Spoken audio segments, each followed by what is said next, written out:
আমাদের দেশের রাজনীতিবিদরা অধিকাংশই লোভী, দুর্নীতিবাজ। রাজনীতিতে এই করুণ অবস্থা কেন? আমাদের গণরায় মানার মানসিকতা নেই। সুষ্ঠু নির্বাচন হলো বলে যে নির্বাচনে কারচুপি হয়েছে। বাংলাদেশে আজকে এই অবস্থা হলো কেন? এর জন্য দায়ী প্রধানত রাজনীতিবিদেরা। আমার বয়স 81 বছর। ইতিমধ্যে দুটি মুক্তিযুদ্ধে অংশগ্রহণ করেছি, একটি 71 সালে আর একটি ছোট আকারে 2024 সালে, যেটিতে আমরা স্বৈরাচারকে উৎখাত করতে সমর্থ হয়েছে।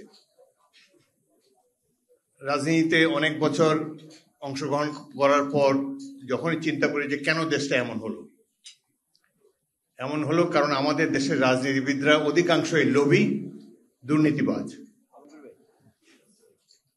এই দুর্নীতি বন্ধ করার জন্য রাষ্ট্রযন্ত্র কোনো ফাঁক ফোকর, কোনো প্রতিষেধমূলক ব্যবস্থা এতদিন নেয়নি। এখন সময় এসেছে। আগামীতে একটি নির্বাচন অনুষ্ঠিত হবে জেনে খুবই আনন্দিত হলাম। যদিও একজন বক্তা একটু আগে বলে গেলেন, তিনি এখন চলে গিয়েছেন, যে নির্বাচনের কোনো প্রয়োজন নাই। আমার পাশে বসা মাহমুদুর রহমান, সংগ্রামী নেতা, অনেক সাফার করেছেন তিনি শেখ হাসিনার আমলে। তিনিও বলেছেন, আমরা সবাই একমত যে নির্বাচন ছাড়া এই জাতির ক্ষতে মলম দেওয়ার আর কোনো উপায় নেই। আমরা রাজনীতিতে এই করুণ অবস্থা কেন? আমাদের গণরায় মানার মানসিকতা নেই। সুষ্ঠু নির্বাচন হলো বলে যে নির্বাচনে কারচুপি হয়েছে। সুতরাং আগামী দিনে নির্বাচনটি অনুষ্ঠিত হলে আমরা যেন গণরায়কে মেনে নেই, এই মানসিকতা যেন আমরা অর্জন করতে পারি। ঐক্য ছাড়া তো কোনো উপায় নেই। আমাদের ঐক্যবদ্ধ হতেই হবে।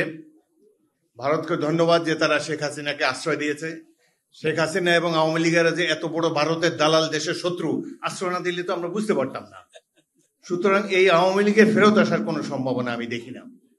আগামী 20 বছরে তারা দেশে আসবে, নির্বাচন করে আবার রাষ্ট্র ক্ষমতায় যাবে, এটি কোনো রকমই সম্ভব না।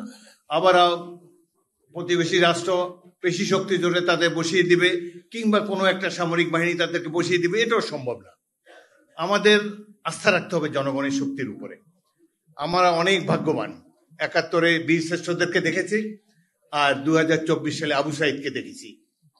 পৃথিবীর অনেক ধনী দেশ আছে, তাদের অনেক সম্পদ আছে, পার ক্যাপিটা ইনকাম আমাদের চেয়ে অনেক বেশি। আবু সাইদ তারা সৃষ্টি করতে পারবে না। যে নিরস্ত্র ব্যক্তি বুলেটের সামনে বুক পেতে দেয় দুহাত প্রসারিত করে, এই জাতিকে কে পরাজিত করবে? দুটি মুক্তিযুদ্ধের অভিজ্ঞতা থেকে আমার ধারণা হয়েছে বাংলাদেশের যুব শক্তি অজেয়।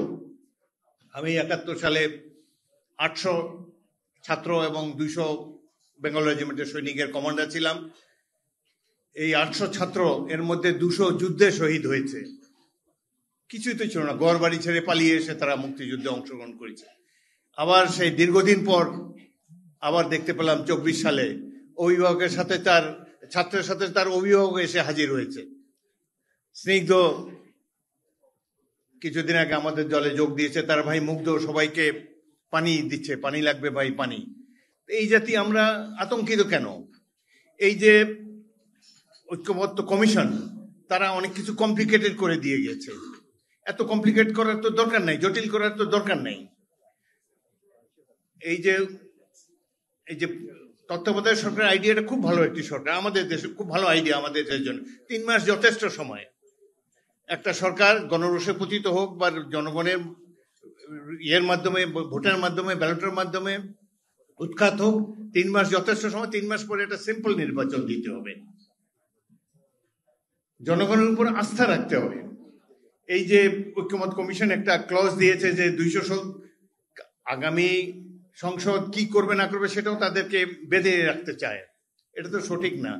জনগণ যাদেরকে নির্বাচিত করবে তাদের উপর আস্থা রাখতে হবে। হয়তো 2-3টা নির্বাচন লাগতে পারে আইডিয়াল জনপ্রতিনিধি আমাদেরকে পাওয়ার জন্য। আমাদেরকে ধৈর্যের সাথে সেজন্য অপেক্ষা করতে হবে।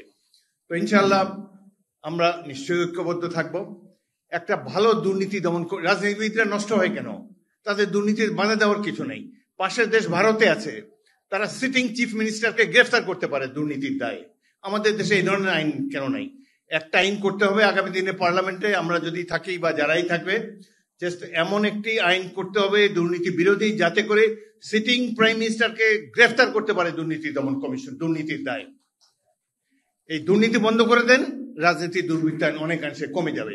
ব্যবসায়ীরা কেন রাজনীতি করতে আসে? দেখে যে ব্যবসার চেয়ে বেশি লাভ হবে এইখানে।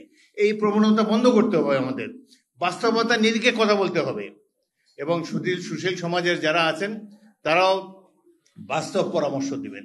270 দিনে পার্লামেন্ট কিছু করতে পারলো না, অটোমেটিক্যালি সংবিধান সংশোধিত হয়ে যাবে। এত অনাস্থা রাখবেন না জনপ্রতিনিধিদের উপরে, যারা জনগণের ভোট নিয়ে আসে, জনগণের সমর্থন নিয়ে আসে, একটু কমন সেন্স তাদের আছে। আরেকটা কারণ হলো এই যে হাসিনার পতনের যে উদাহরণ সৃষ্টি হলো, আগামী 100 বছর বাংলাদেশের রাজনৈতিক দলগুলো মনে রাখবে, কেউ চেষ্টা করবে না হাসিনা হওয়ার জন্য। এটাই 24-এর গণ অভ্যুত্থানের সবচেয়ে বড় শিক্ষা আমাদের জন্য।